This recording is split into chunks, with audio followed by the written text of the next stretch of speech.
You know the story of the Hookman. Everyone does. They tell it in every state, just changing the names of the towns. It's a convenient cautionary tale to scare teenagers, to make them think twice before looking for privacy in dark, God-forsaken places. People love that story because in the end, the couple always gets away. Scared, but alive. They find the hook on the door handle and realize how lucky they were.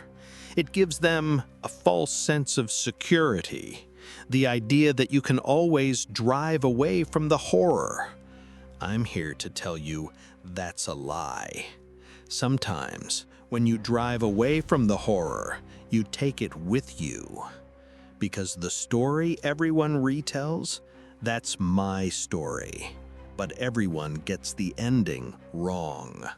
It was October 1988. I was Mike, she was Jess. I had my old Chevy, she had a smile that could melt glaciers, and we both had that stupid, youthful confidence that we were immortal. Our spot was a deserted road by the old Pine Ridge Asylum, our town's lover's lane. And of course, we had our local version of the legend about an escaped patient with a hook for a hand. It was just spice for our late-night drives, harmless folklore. That night, everything was straight out of a horror movie. A thick fog, a cold, drizzling rain. I parked, killed the engine, and we listened to the radio. And that's when the music was interrupted by a news bulletin.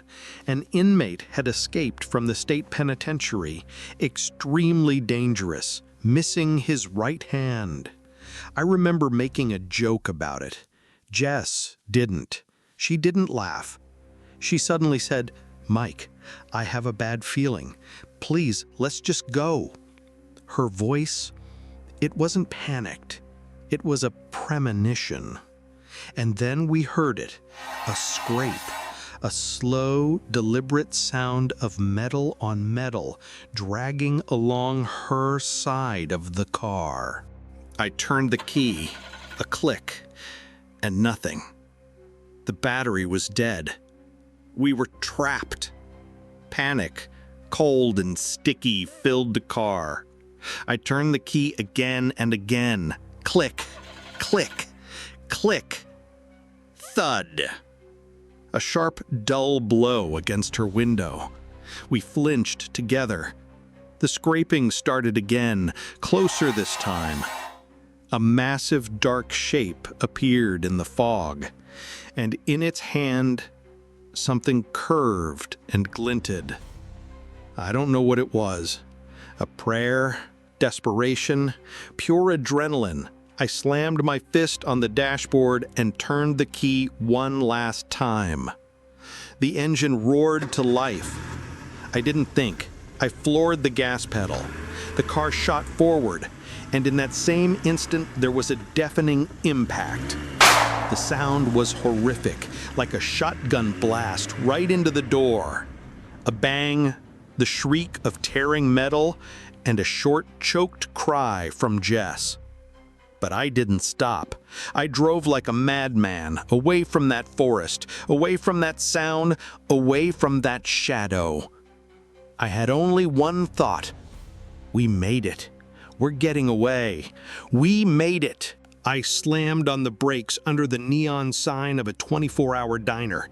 The light flooded the car, chasing the shadows away. I was gasping for air, my heart hammering in my throat. "We did it, Jess," I breathed, turning to her with a shaky smile. "We did it. We're safe." She didn't answer. She was leaning back against the seat, staring straight ahead. Her eyes were open, but they were vacant. "Jess?" I touched her shoulder. My smile froze and crumbled to dust. The hand that had touched her came away wet and dark. I looked down.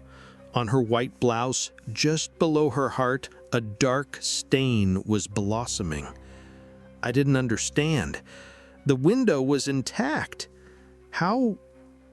On trembling legs, I got out into the rain. I walked around the car, and I saw it. That deafening impact, it wasn't just a blow. The hook had punched clean through the thin metal of the door. And when I'd hit the gas in a panic, the car moved forward, but he didn't. His arm didn't. The hook, snagged on the door handle, was torn from his grasp, but not before it passed through the door and through Jess. The motion that saved my life ended hers. I just stood there, in the rain, staring at the mangled door. Sticking out of the ragged hole in the metal like a vicious fang was the hook, rusted, jagged, and dripping, and from its sharp tip, something was slowly dripping onto the wet asphalt. It wasn't rainwater. So, when you hear the story, know that this is the real ending. There is no, "we were so lucky."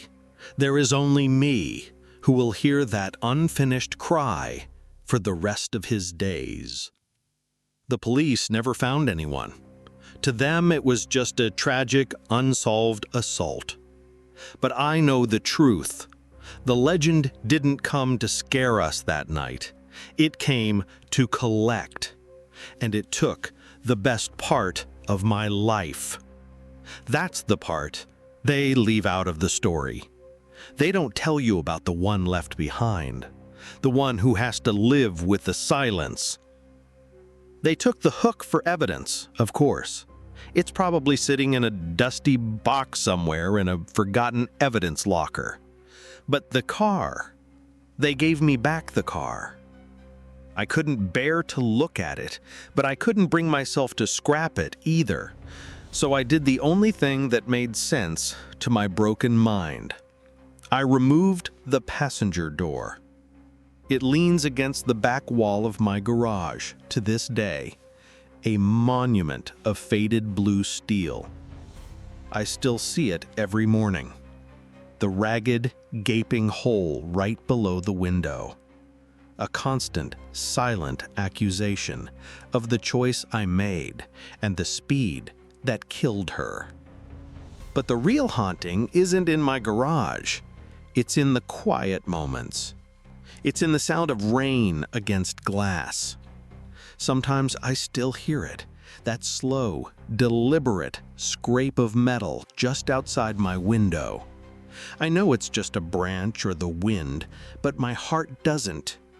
He was never found, you see. He just melted back into the night, back into the legend. And I'm left to wonder if what I saw was even a man at all, or just the story itself reaching out from the darkness to make itself real, to claim a sacrifice. And from that, you can never, ever drive away.